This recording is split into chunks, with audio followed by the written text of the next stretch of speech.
Hello there, Bic Benedict here. We're playing Ninja Gaiden 2, and this is my Master Ninja difficulty guide.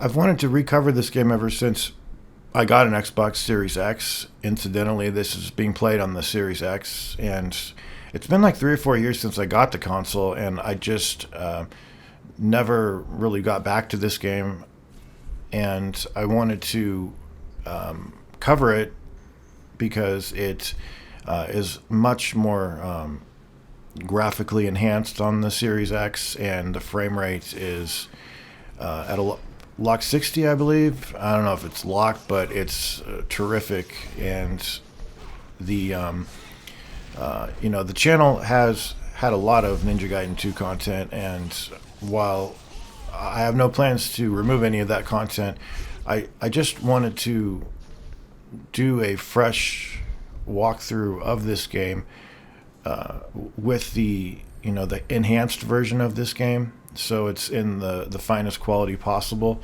and with an emphasis on covering it for newer players. So a lot of the stuff that I'm going to talk about is just basic things, and one of the things that you want to do as your goal for this chapter, because this chapter is brutal. I mean, there's this chapter and the next chapter that are pretty damn brutal. But what I'm doing here is I'm trying to get a high combo, and then that will give you more money. So this is a good thing to do with an enemy that has his legs cut off, because if you try to do that when they just have one of their arms cut off and they can still walk around, it's not going to work because they can block your shurikens. But the higher your combo, the more of a multiplier you get, and the more of a multiplier you get is much better too when you combine that with an ultimate technique. The thing is, though, when you do want to charge your attack, as you saw me throw those shurikens at that enemy, you have to have an on landing charge, meaning that the instant you hit the ground, you have to start charging, and it has to be a perfect landing like I did right there. Otherwise, you won't have time enough to sustain your combo. So I'll do it one more time, I think, on this chapter, maybe twice. But just get as high as combo as you can. Throw your final batch of shurikens, get an on landing charge, and you'll have enough time so that the combo will sustain itself. You notice I went up to like 100 there. I don't know where it tops off at. Maybe 100 is excessive, but I just know that getting that high combo and then getting an on landing charge and getting your UT will give you a lot of money. And one of your goals on this chapter should really be to get up to 40,000 essence by the time you first get your ability to go to Muramasa. And one thing too with the Dragon Sword, the UT of this weapon is incredibly unreliable, and it so often misses and just doesn't work the way you want it to, and it doesn't kill as many enemies as you like. It usually just kills one enemy, but there are a number of edits throughout this. I would recommend going back and saving whenever you feel comfortable, especially if this is your first time playing the game. Over here, I would use the Guillotine Throw as much as possible on these guys, because I think they're all archers, and you need to get over to them right away and press X plus A and throw them into the walls there. That will prevent you from getting grabbed and shot at. The Guillotine Throw is my preferred move for getting iframes, which are frames where you cannot get hit, and which you will definitely need, because on Master Ninja difficulty and even Mentor, the IS Ninja relentlessly throw shurikens at you just constantly. So what I would recommend is that you look for moves like the Guillotine Throw. You can do the Wind Path. You can do the OT. All those have iframes. The charge has iframes when you release it. The Azuna drop has iframes. When you slam the enemy down into the ground, you can't get hit.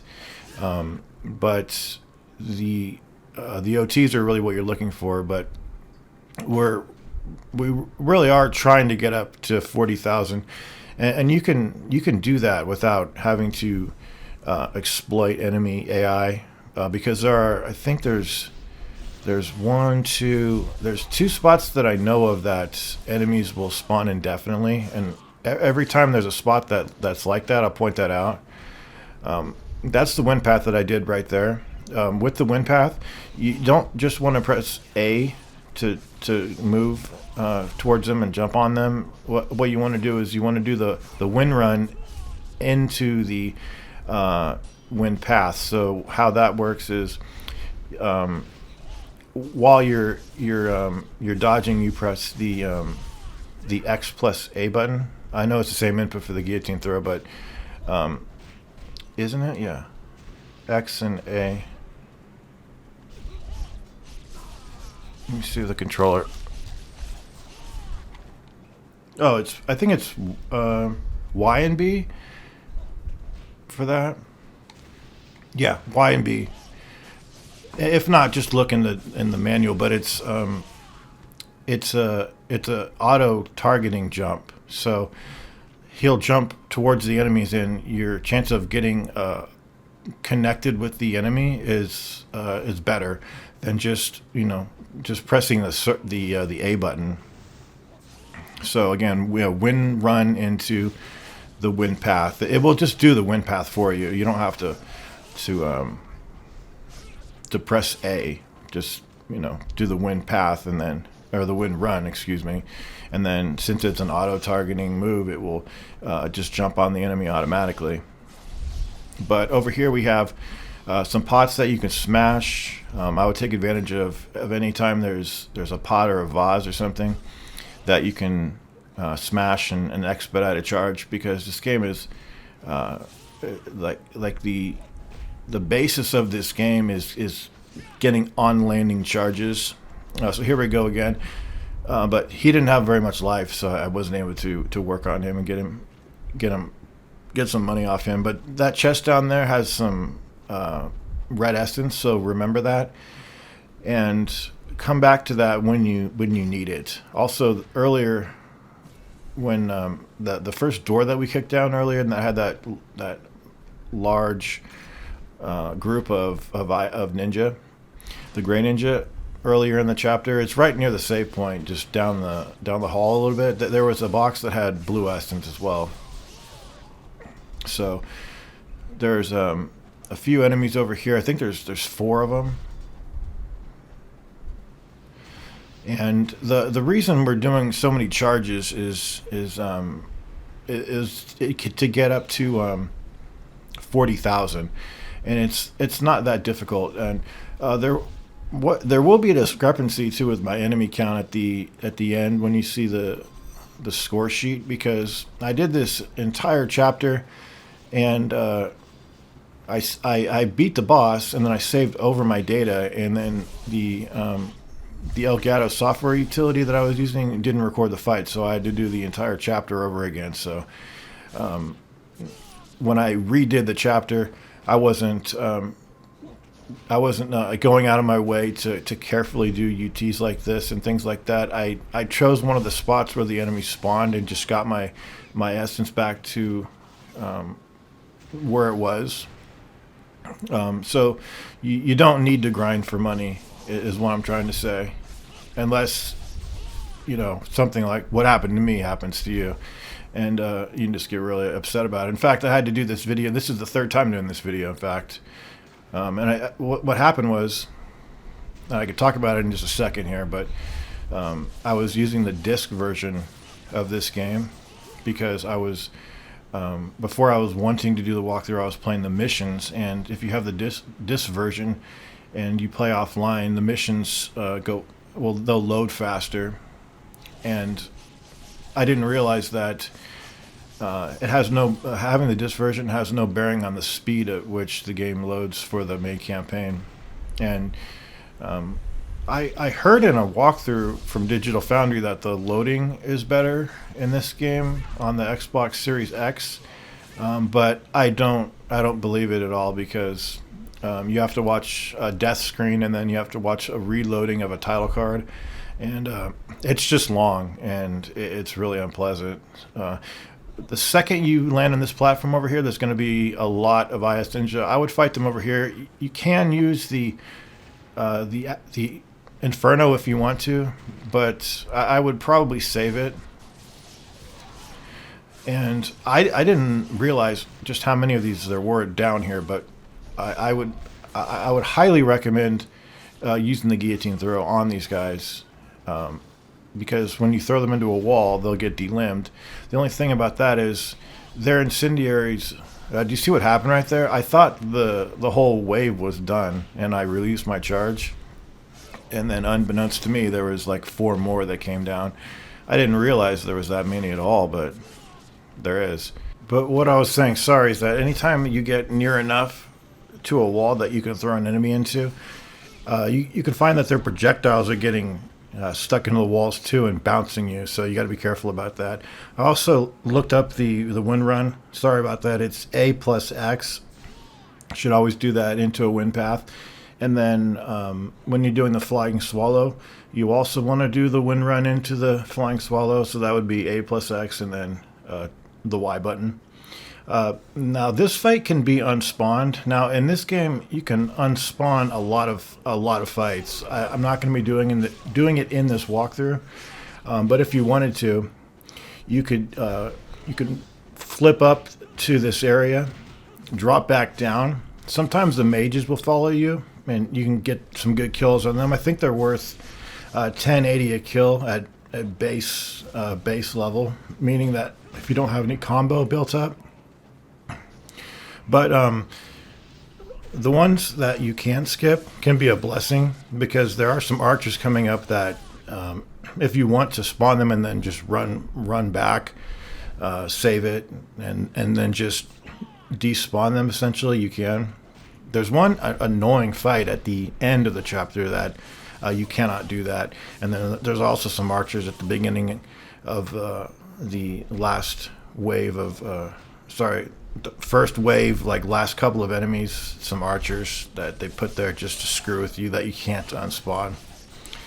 Now after that fight, I would probably go back down and save it, but I'm trying to keep that at a minimum. So over here, this is where Life of the Gods is over here, but there's some IS Ninja over here. The game gets a lot better when you get better weapons. I mean, the Dragon Sword it's handy and everything. It's just that its UT is really bad. It's just awful. I think the best UT in the game, without question, it's got to be a tie between the 360 Y Lunar UT and the Tonfa's ET and ET and what's the other one? Forgetting it. UT, obviously. Sorry. Over here, I was distracted because I didn't know if I got bats over here, but that's 1,000 essence right there, and it's a dynamic chest, meaning that it can either give you enemies or essence. I would try to manipulate that chest to get the essence, and then over here you can break that, charge off this essence, and usually the IS Ninjas are so far away that they're not going to interrupt your charge. But as you notice there, that UT just killed one person, and then we get grabbed. This game, I think, would be a lot better if you could not get grabbed. They just remove the grabs from the game, or as a concession, letting you use Nimpo to nullify the grab. You know, that would be a skillful way of doing it. You know, incentivize you to keep your Nimpo handy for grabs, because the grabs are just incessant. Some of the bosses too, they're just despicable. But we are going to be getting the Lunar pretty soon, but the Lunar is not a good weapon until level 2. It's UT, meaning it's second level charge. If I say ET, I just mean the first level charge. And if I say UT, I mean the second level charge. It's second level charge won't even kill enemies. So, you really need to get it up to level 2, because level 2, you can start doing the 360Y UT. Oh, these enemies over here, these ones will spawn indefinitely. So if you kill them and then run back up the way you came, and then go forward a little bit, kind of put yourself in the line of sight of those archers, and then just fall back, they'll spawn forever. So if you want to do that, you can. There's also a group of IS Ninja coming up over here. They'll spawn forever, but I would not fight them, in any manner to try to grind for money. That was unfortunate. I meant to target the two enemies that were next to each other over here. But if you don't want to deal with these archers, you can spawn them and just run back. You don't have to run to the save point and save it. You can just run back and then come back over here. Same deal with these guys. I don't understand why they do this kind of nonsense, unless it truly is to just screw with you. So over here, I think I'm going to demonstrate pulling essence, because I got like one hit away from getting killed over here, but there was a blue, so it wasn't coming to me because the fight's not over. So if you hold the charge long enough so that you don't fully charge, you can drag essence over to you. And I really needed it there because that hit would have killed me. Okay, and after I get to the save point, you'll probably see my Nimpo full out. It's because I went back and got that chest that I earlier pointed out, saying that it had Nimpo. So if it's not here, then it's probably going to be after this. When you do drop down for the IS ninjas, don't jump on the bar here, because if you jump on the bar and then jump down, you'll almost always fall into the grab of one of these ninjas.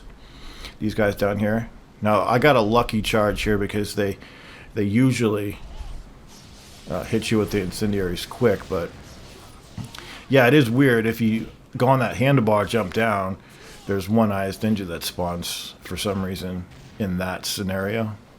But there is a chest over here. Oh, and also you can use the dash for iframes, but it's really tight too. So if you're getting tagged with iframes, try to dash, because you can minimize or prevent yourself from getting damaged. It's really tight though, the frame's very tight.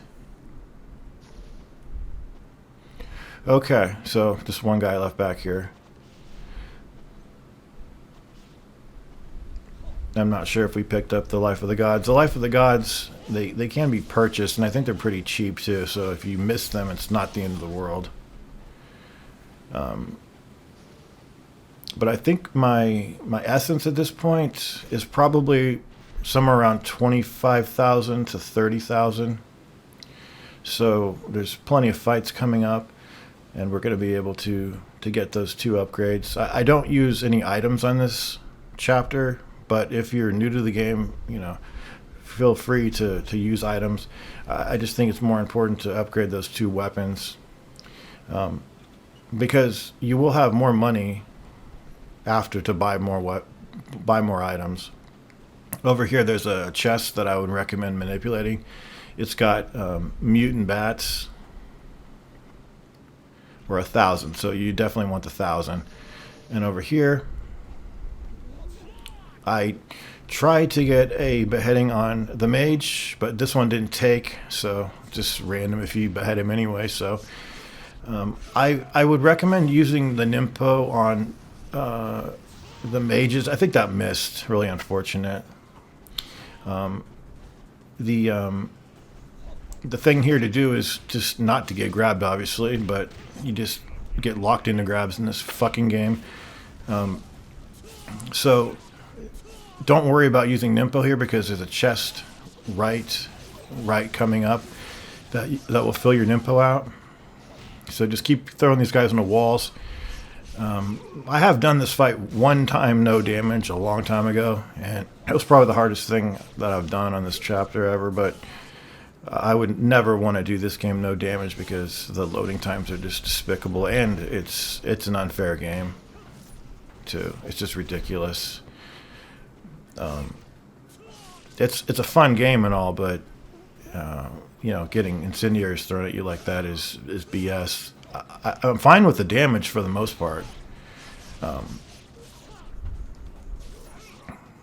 That OT right there, some weapons, if you press forward and Y, he'll do a different OT. I'm pretty sure not all weapons have a different OT.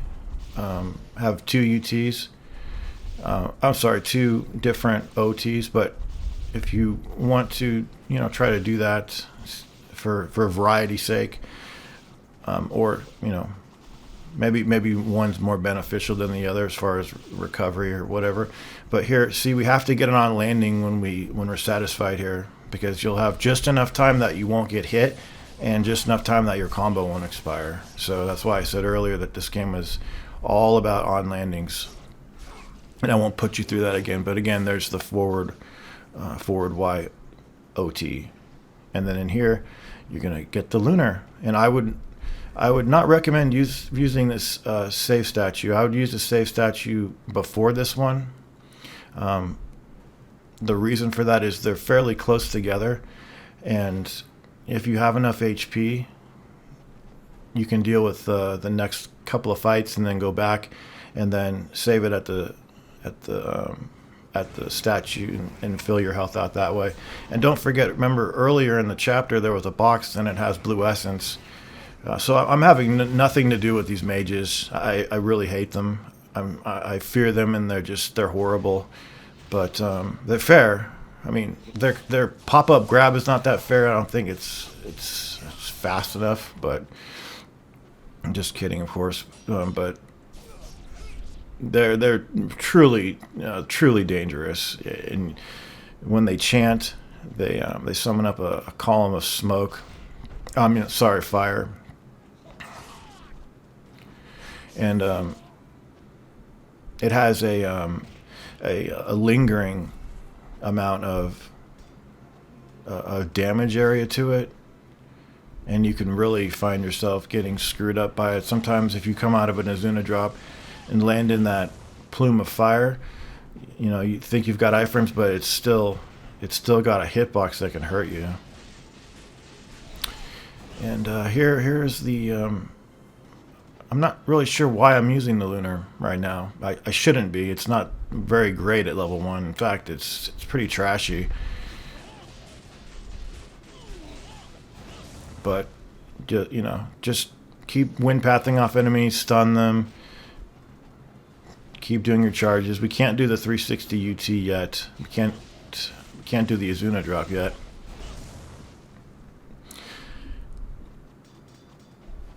Oh, some more mages.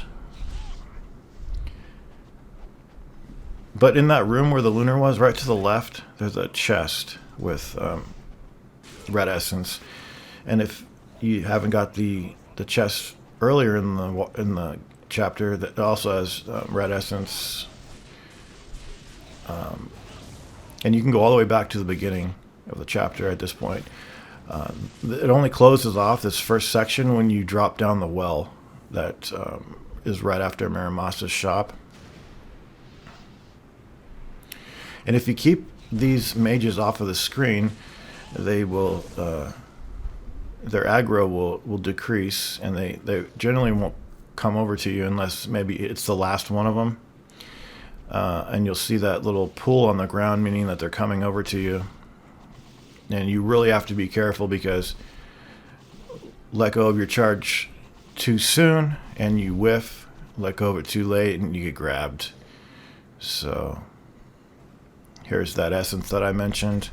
I'm probably gonna save it now, because this run back is pretty sickening over here. Okay, so I never liked that fight. I don't like doing the fight on this bridge, so I take it back to the earlier fight area. And then coming up over here, you get a decent amount of items on this chapter. You get two herbs, one grain, maybe two grains. You get 2 grains. Here's a grain here, and there's another grain, and you get 1 devil away mushroom. So I think you get five items. I'm going to save one of these pots to hopefully hit it and expedite a charge. But it's a real small room, and these enemies come in here real fast. I think there's also some way of having this fight repeat, or having more of these enemies spawn. So if you wanted to do that, you could. I don't know the ins and outs of it. I think there's a limit, but I'm pretty sure like you can manipulate this somehow. Like leave the fight partially and then come back, and then more of them spawn. I've never really experimented with it too much, but like I said, it shouldn't matter that much to have to do that. After you're done with this fight, though, there's a few more ninja and just 2 IS ninjas, so that's not that grueling. The only bad thing is having to run back to this every time. Now, this has 1,000 in essence, and if I hadn't bounced off the ceiling there, I wouldn't have less life now. But the next fight after, well, it's a couple fights from now, but it's a skippable fight, so I'll let you know where that one is. But again, our goal is just to get up to 40,000 and try to get more, so you can buy some more items. But I wanted to mention about the Azuna drop because when we get it up to level 2, you have the ability to do the 360 YUT, and if you tap the Y button on an enemy that you can Azuna drop, it most times, if it's set up properly by the game, it will go into an Azuna drop. But you want to try to resist tapping the Y button on an enemy that can be Azuna dropped. And what I mean by that is when he does the 360 YUT, if you tap Y, he'll, like I said, sometimes he'll do the Azuna drop. Now, if it's an isolated enemy, it's not a big deal. And the Azuna drop will do splash damage, so that's a good thing too. But his final hit, if you restrain yourself from pressing or tapping Y, his final hit is an instant kill on most enemies that aren't large enemies. And why would you want to do that? It's because if there are other enemies around, you could be killing the one with the UT itself, and if there's other enemies around, you could possibly get an insta kill on somebody else that's around based on that last attack. And the way you do that is just don't tap Y when you are doing that move. On non-Azuna droppable enemies, though, like werewolves, you do want to tap Y, because tapping Y deals more damage that way. So why wouldn't you want to do that? But it's your choice. Now there's a couple of enemies over here, and there's also a chest. It's a dynamic chest, and it has I'm not sure if it's 1,000 in essence, but I am going to switch to the sword. I'm not sure what I get over here. I probably am going to get the money, because I don't want I don't want the essence. I want the fish. The fish give you about 2,500. Oh, good, we got it. So wait till they all stop, and then do a UT with the Dragon Sword, not the Lunar. The reason is it won't connect with those enemies, most likely. Now this fight over here is skippable, and it's a pretty obnoxious fight with quite a few mages and a lot of gray ninja. What you do though is jump to about right here, and then you can start charging. Now I'm going to do all the fights in this game, but if you wanted to skip this one, you go for it, because it's a pretty thankless fight. The only courtesy that they... Oh, also, the Lunar's ET is fantastic too. Its final hit has an insta-kill property as well, so it has a lot of things going for it. The only other UT that would say is almost even better is the Tonfa's UT and the ET, because the ET is stronger than a lot of other weapons UT. So it's incredible too, and it has a lot of active frames to it too. So even if you miss, sometimes you still hit, which is real nice. And a lot of these fights, they're going pretty sloppily because I'm just being greedy. I'm trying to get as much essence as I possibly can. Also, you cannot do a standing UT with the Lunar in this game. They changed that in Sigma 2, but in this game you have to jump towards an enemy and press XXY. So that's just how that works. And if there's a lot of incendiaries flying all over the place, it's usually not a good idea to do it, because it's just risky. But the courtesy I spoke of, they actually give you a health refill, full health refill, right before this next fight. I wish they did it on the boss of this chapter, but I can confirm that they don't do that. So whatever, if you get there with a sliver of life, that's what you have to beat them with if you don't have any items. Okay, so the first thing you want to do is you want to go towards the pot, or the whatever it is, the vase that has the herbs. I mean, sorry, why did I say herbs? I meant yellow essence. And then you want to get this yellow essence and then do an on-landing 360 Y UT. Hopefully you don't get interrupted. It's very easy to get interrupted, but then start doing your Guillotine Throw fest.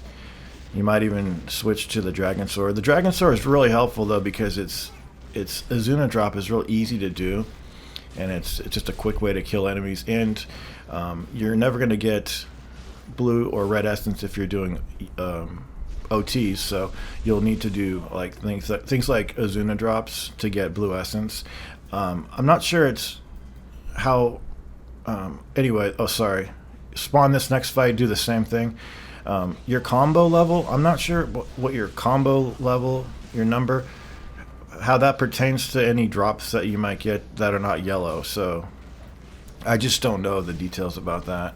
But on these fights, try your best to not get damaged too much, because you're going to want to avail yourself of this dragon statue over here and heal yourself before these fights. But there's nothing to heal you except for what you have and the drops. The blue drops in this game, for the health drops, I really disagree with how stingy it is with it. It's like a rare. It's like a mirage in a desert almost. Like you never seem to get enough blue and red. And then when you do not need those, they give them to you.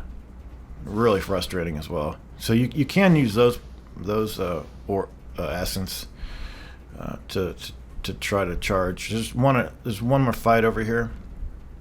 Here's a mushroom down here. You want to pick that up, and then the next fight starts after you almost crest this next staircase over here. So don't go too far up. Although I did, and I did a standard lunar charge, which is great for the area damage. It's just that if it doesn't connect with an enemy, it won't complete the UT, whereas the 360 Y UT, even if there's nobody around, it'll do all of its animation. And so you don't even need to you could preempt it by spacing yourself further from the enemies, and it will still carry out.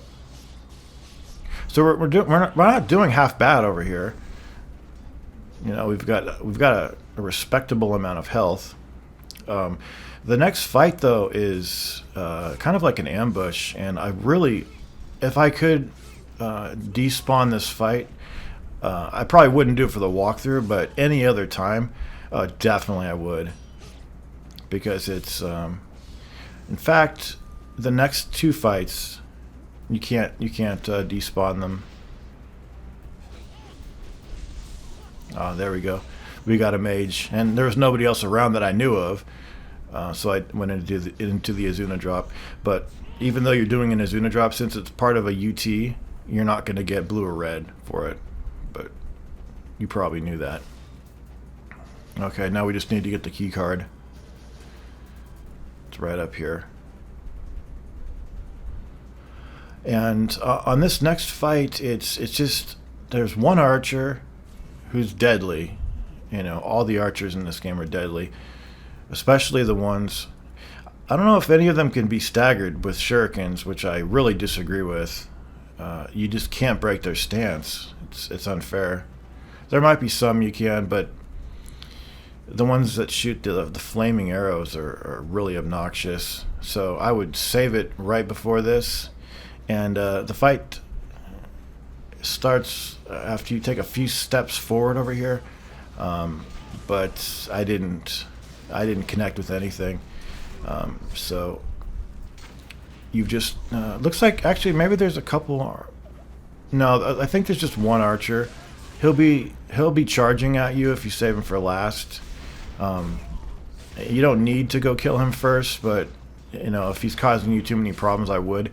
And then there is a save statue coming up over here, and what I would recommend is, and this is gonna come down to how much you can tolerate, because it, you know, having to do a long run back to do a fight is pretty despicable. Do you see how I got red essence when I didn't need it? I hate that. I really do. So what I would do over here, I think I placed an edit over here after I opened this box. I went back to the previous save, saved it there, and then I would come up here every time. Yeah, I definitely did, because the whole area is cleaned up of bodies. I despise this fight. I fucking hate this fight. I don't like to fight it up there. I don't like to fight it down here. I don't like fighting it anywhere. It's just mages and IS Ninja, and things can go well for like 90% of the fight, and then that last 10, you just get grabbed and spammed with IS shit. It's awful. But just stick close to the wall as much as you can. Get into the rhythm of the guillotine throw. Sometimes the guillotine throw, it just doesn't work enough for you, and other times you get into a really good rhythm of getting it a lot. And you know, do your parries and things like that. When he's chanting, he's going to sum up that column of fire, so you need to be careful about that. He also throws fireballs as well, so you need to be especially careful. But do you see the reason I wanted to save it after this fight? Because the boss, they don't fill your health up, and I'm going to be coming there with limited health, so I'm going to save the statue for after this fight. But that means a long run back. So purchase items, I would start the fight with the Dragon Sword, and then Azuna drop the. This goes fast, but you get killed fast too. Try to Azuna drop the lesser enemies. Splash damage will do some terrific results for you over here. Feel free to use the Nimpo. I'm not using the Nimpo just because I wanted a little extra challenge. It's not going to persist though throughout the walkthrough, but yeah, I was going to drop these guys, and then when you get 2 yellows or a blue or a red or whatever, switch to this and do your on landing 360 Y. And if you're near him like this, be tapping that Y button to do more damage. And it does an incredible amount of damage. He would already be dead if this was level 3 weapon. I'm just getting some really good results with the splash, some good drops. And as I try to OT him, I almost got killed over here. The game was barely letting me do this, because he regenerates his life a couple times too, which is a little frustrating. But there you have it. Chapter 1 is completed. Hope you the very best in watching the walkthrough. It's a very difficult game. I hope to get you through it with the least amount of troubles possible. And until we see each other in Chapter 2, please take care.